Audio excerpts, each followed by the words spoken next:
Hello friends, welcome to the new episode of my channel. আমি অরিত্র। এখন আমরা কথা বলবো হচ্ছে বার্লিন বলে ছবিটা নিয়ে, যেটা Z5 এ রিলিজ করেছে। এটা ইন্টারন্যাশনাল ফিল্ম ফেস্টিভ্যাল অনেকদিন ধরে ট্রাভেল করেছে এবং প্রচন্ড ক্রিটিক্যালি এক্লেমড হয়েছে। এই ছবিটা দেখার জন্য আমি ইন্টারেস্টেড ছিলাম, এটা তো একটা কারণ ডেফিনেটলি। এবং তার সাথে হচ্ছে এই যে ডিরেক্টর, এর আগে দুটো খুব ভালো ছবি করেছে, আমার খুব পছন্দের ছবি।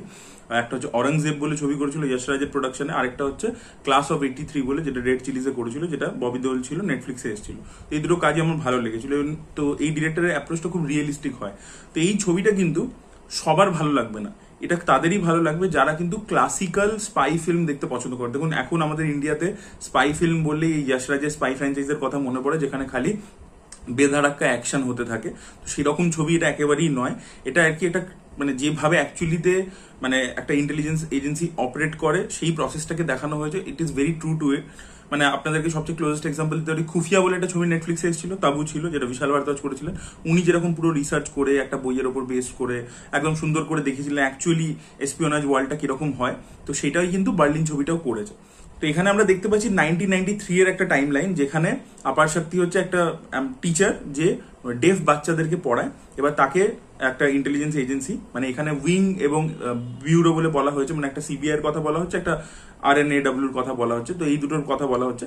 তো এদের মধ্যে থেকে এই ব্যুরো আর কি এদেরকে হায়ার করেছে, মানে এই লোকটাকে হায়ার করেছে, একে একজনকে ইন্টারোগেট করতে হবে। সেও ডেফ, তাকে ধরা হয়েছে, তাকে একটা এজেন্ট হিসেবে কনসিডার করা হয়েছে, যেটা ইশওয়াক সিং প্লে করছে। তো আপার শক্তি ওকে কিছু কোয়েশ্চেন জিজ্ঞেস করবে সাইন ল্যাঙ্গুয়েজে, এবং রাহুল বোস বসে বসে পুরো জিনিসটাকে শুনছে।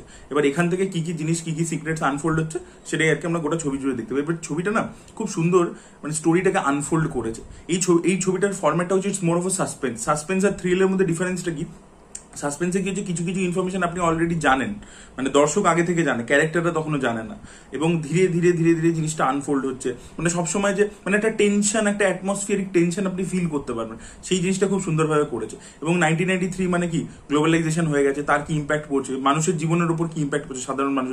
তারপর থেকে কি হয়েছে যে কর্পোরেট জবস অনেক বেশি মানে লোকে প্রেফার করতে শুরু করেছে, কারণ সেখানে অনেক বেশি টাকা আছে, গভর্নমেন্ট জব কতটা প্রাধান্য দিচ্ছে না, সেই ব্যাপারগুলো খুব সুন্দর করে দেখিয়েছে ওখানে।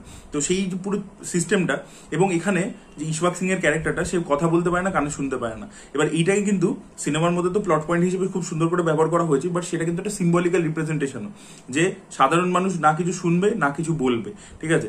এই এজেন্সিসরা যেভাবে ইনফরমেশন ম্যানিপুলেট করবে, কি করবে। এবং একটা খুব সুন্দর রাহুল বোসের ডায়লগ আছে, যে সত্যিটা কি, সত্যি হচ্ছে সেটাই যেটা ফাইলে লেখা হবে, যেটা ডকুমেন্ট করা হবে, যেখানে একটা লোক সাইন করবে, সেটাই হচ্ছে সত্যি, সেটাই লোকের সামনে যাবে। কিন্তু মানে অ্যাকচুয়াল সত্যিটা লোকের সামনে এলো কি না এলো ডাজন্ট ম্যাটার।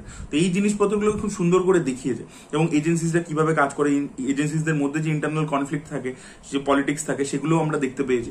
এবং এটা দেখে হয়তো অনেকের আবার প্রবলেম হতে পারে যে এজেন্সিসদেরকে কেন ব্যাড লাইটে দেখানো হচ্ছে। বাট আপনারা যদি একটু এসপিওনাজ নিয়ে নভেলস পড়েন, দেখবেন বহু এরকম অফিসাররা আছে যারা একটা টাইমে এই এজেন্সিসে কাজ করতে, পরবর্তীতে বেরিয়ে এসে তারা বই লিখেছে নিজের এক্সপিরিয়েন্সে।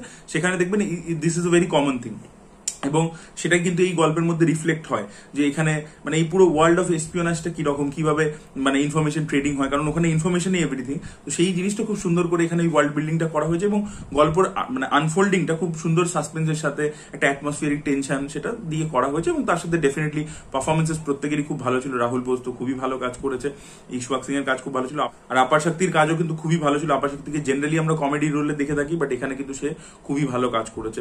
এবং তার পার্সোনাল যে লাইফের দিকটা যখন আমরা দেখতে পাচ্ছি এটার জন্য এফেক্টেড হচ্ছে, সেটাও কিন্তু খুব সুন্দর করে পোর্ট্রে করেছে। তো আমার তো খুব ভালো লেগেছে, এবং ছবিটা টু দ্য পয়েন্ট, 2 ঘন্টা, বাট একটু স্লো বার্ন থ্রিলার আর কি, যেহেতু অ্যাটমসফিয়ারিক টেনশনটা ক্রিয়েট করে। তো ধীরে ধীরে, তাই জন্য আপনি ছবিটা দেখবেন একটা শীতকালের মধ্যে বেস করা হয়েছে, ঠিক আছে, লোকে সোয়েটার পরে ঘুরে বেড়াচ্ছে, একটা গ্রিনিশ টোন দেওয়া হয়েছে, এগুলো করে আর কি একটা অন্যরকম ভাবে ট্রিটমেন্টটা করা হয়েছে। ভিজুয়ালিও খুব ছবিটা দেখতে ভালো লাগে। তো আপনাদেরকে হাইলি রেকমেন্ড করবো। আগেন বললাম যে এই ছবিটা কিন্তু মানে টুইস্ট অ্যান্ড টার্নস, আজকাল মানে যেগুলোকে আমরা কমার্শিয়াল থ্রিলার বলি, মানে কিছু না কিছু হ্যাপনিং হচ্ছে, সেরকম থ্রিলার যদি দেখতে পছন্দ করেন, তাহলে definitely Berlin is not your cup of T.